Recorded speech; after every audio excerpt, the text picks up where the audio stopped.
अगले 24 घंटे के अंदर आरआरटी टीम के द्वारा उन सभी का टेस्ट कराना, ये सभी कार्यक्रम चलते रहे। आदरणीय प्रधानमंत्री जी का मार्गदर्शन, भारत सरकार का भरपूर सहयोग, कोरोना की दूसरी लहर को भी पूरी तरह नियंत्रित करने के बाद तीसरी लहर की जो आशंका व्यक्त की जा रही है उस पर हम लोग कार्य कर रहे हैं। खासतौर पर तीसरी लहर के बारे में जो आशंका व्यक्त की जा रही है, यद्यपि उसमें कोई सशंकित होने की आवश्यकता नहीं, किसी प्रकार की भयभीत होने की आवश्यकता नहीं, लेकिन सतर्कता और सावधानी आवश्यक है।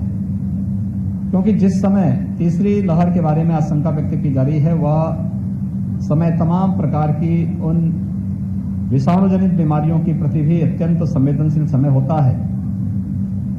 जब मलेरिया है, डेंगू, कालाजार, चिकनगुनिया, इंसेफ्लाइटिस से तमाम प्रकार की बीमारियां आती हैं और ये सभी क्षेत्र उसके प्रति कहीं न कहीं संवेदनशील रहते हैं। राज्य सरकार ने अभी से इसकी तैयारी प्रारंभ कर दी है। स्वच्छता, सैनिटाइजेशन, फॉगिंग, शुद्ध पेयजल की आपूर्ति की कार्रवाई हो या फिर अभिभावक स्पेशल बूथ के माध्यम से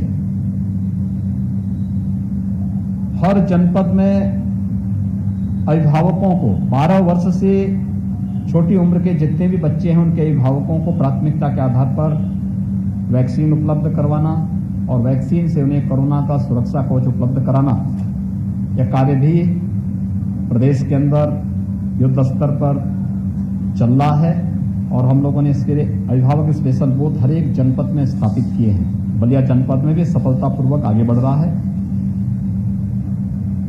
पीडियाट्रिक आईसीयू के निर्माण की कार्रवाई भी हमारी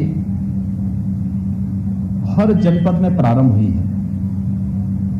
जहां मेडिकल कॉलेजेज हैं, मेडिकल कॉलेजेज में 100 बेड्स के हमारे पीआईसीयू बन रहे हैं।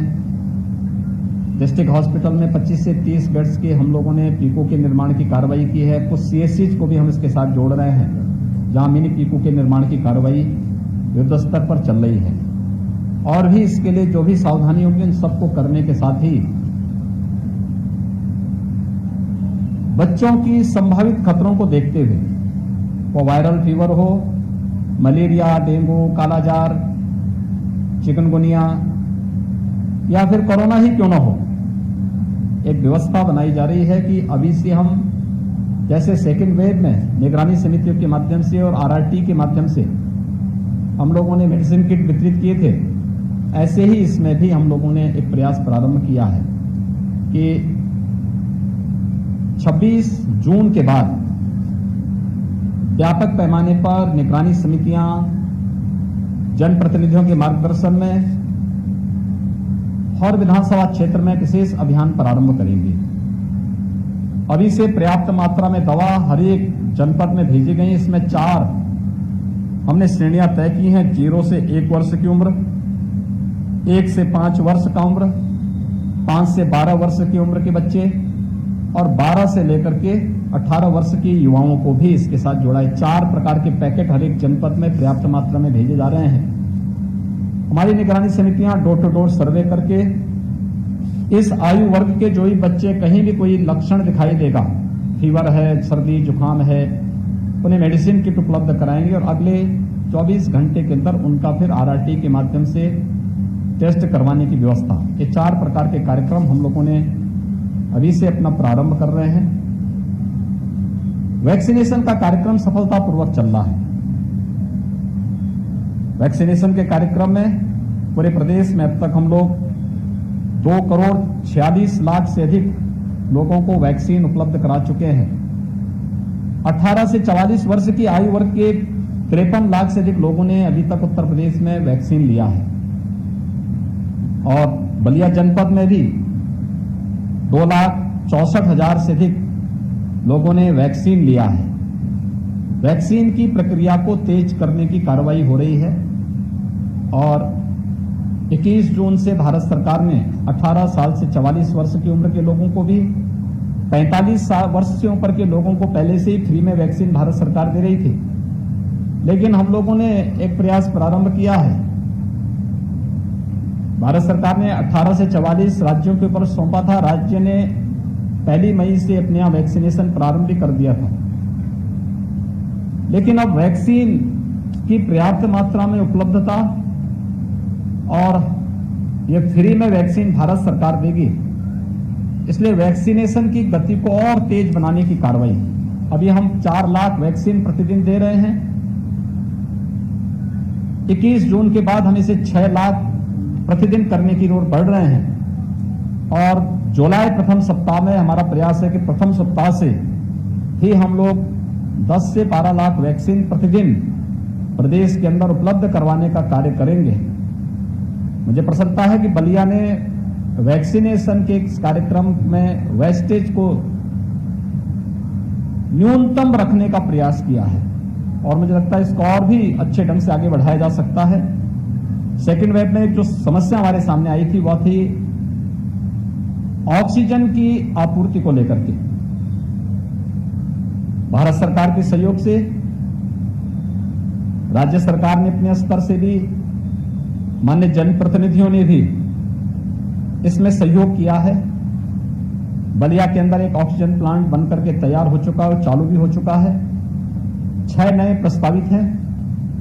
प्रदेश के अंदर वर्तमान में हम 431 ऑक्सीजन प्लांट या तो निर्मित कर रहे हैं। 100 ऑक्सीजन प्लांट हमारे स्थापित हो चुके हैं, शेष प्रस्तावित हैं और उस पर तेजी के साथ कार्य आगे बढ़ेंगे। उत्तर प्रदेश देश के अंदर सर्वाधिक टेस्ट करने वाला राज्य है। टेस्ट ट्रीट एंड ट्रैक के इस माध्यम से हम लोगों ने मजबूती के साथ इस कार्यक्रम को आगे बढ़ाने का कार्य किया है। तो टेस्ट एंड ट्रीट के इस मंत्र ने कोरोना को नियंत्रित करने में काफी सफलता प्रदेश को दी है और इसको हम निरंतरता प्रदान करेंगे।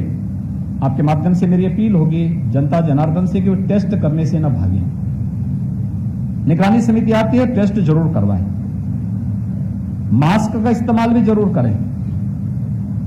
भीड़ भाड़ वाले स्थानों में जाने से बचें और मेरी अपील होगी कि वैक्सीन अपनी पारी आने पर जरूर लगाएं। हमारा प्रयास है कि गांव-गांव में हम वैक्सीनेशन के सेंटर स्थापित करें। गांव के पंचायत भवन में, गांव के विद्यालय में। अगर पंचायत भवन में ही कॉमन सर्विस सेंटर चल रहा है तो बहुत अच्छी बात है, लेकिन हम गांव-गांव तक पहुंचने का कार्य अगले महीने से प्रारंभ करने जा रहे हैं। तो वैक्सीन अपनी पारी आने पर जरूर लगाएं। हम सब आभारी हैं प्रधानमंत्री मोदी जी के,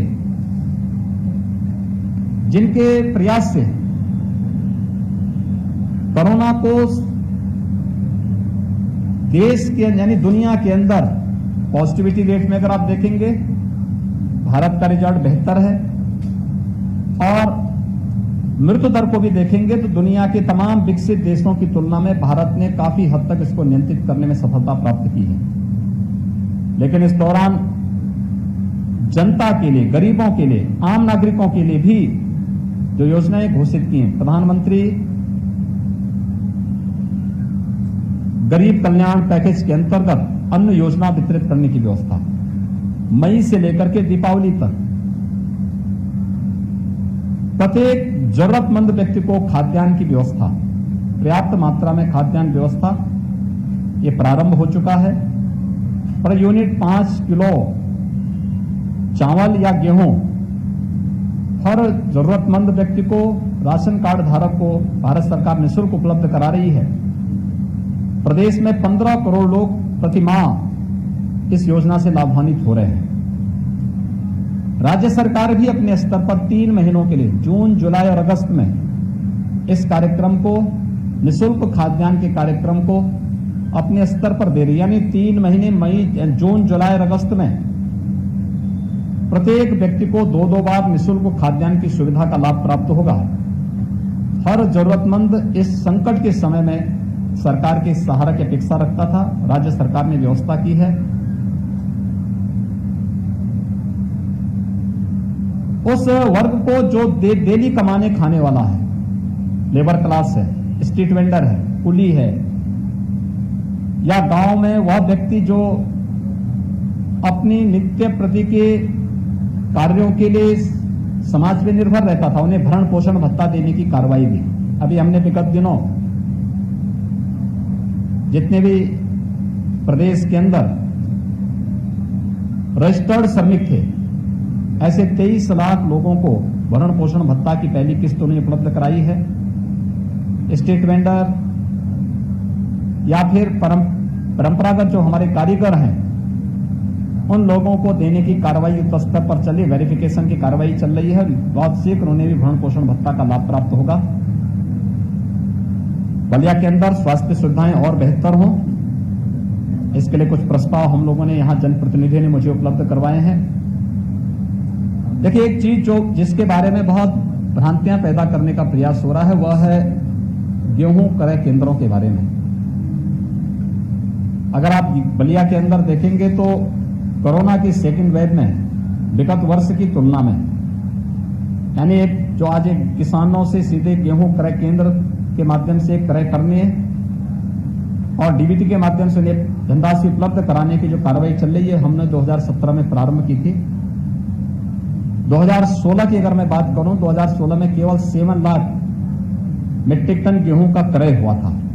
हम लोगों ने कल तक 54 लाख मीट्रिक टन गेहूं का क्रय सीधे किसानों से किया है। बलिया जनपद में 85,000 मीट्रिक टन से अधिक गेहूं का क्रय अब तक किसानों से हुआ है। अगर विगत वर्ष की तुलना हम करेंगे तो विगत वर्ष मात्र 48,000 मीट्रिक टन गेहूं का क्रय हुआ था, तो 48,000 की तुलना में काफी आगे, काफी ज्यादा गेहूं का क्रय हुआ है। लेकिन फिर भी जिला प्रशासन से कहा गया कि जहां भी वो मंडी हो, जहां पे किसान के द्वारा लाए जाने वाली इस उपज को बरसात से बचाया जा सके, क्रय केंद्र वहां पर 22 तक सुचारू रूप से संचालित करें, जिससे हर एक किसान को इससे राहत मिल सके। किसान के हित के लिए, श्रमिकों के हित के लिए, स्ट्रीट वेंडर के हित के लिए, एक सामान्य नागरिक के हित के लिए सरकार पूरी प्रतिबद्ध तरीके से कार्य कर रही है। हम न केवल कोरोना के खिलाफ इस लड़ाई को जीतेंगे, बल्कि विकास की प्रक्रिया को तेजी से आगे बढ़ाते हुए जो स्वास्थ्य सुविधाओं को और बेहतर करने की दिशा में जो प्रस्ताव यहाँ पे हमारे जनप्रतिनिधियों ने उपलब्ध कराए हैं, सरकार उस पर गंभीरतापूर्वक विचार करते हुए उस कार्यक्रम को आगे करेगी। धन्यवाद।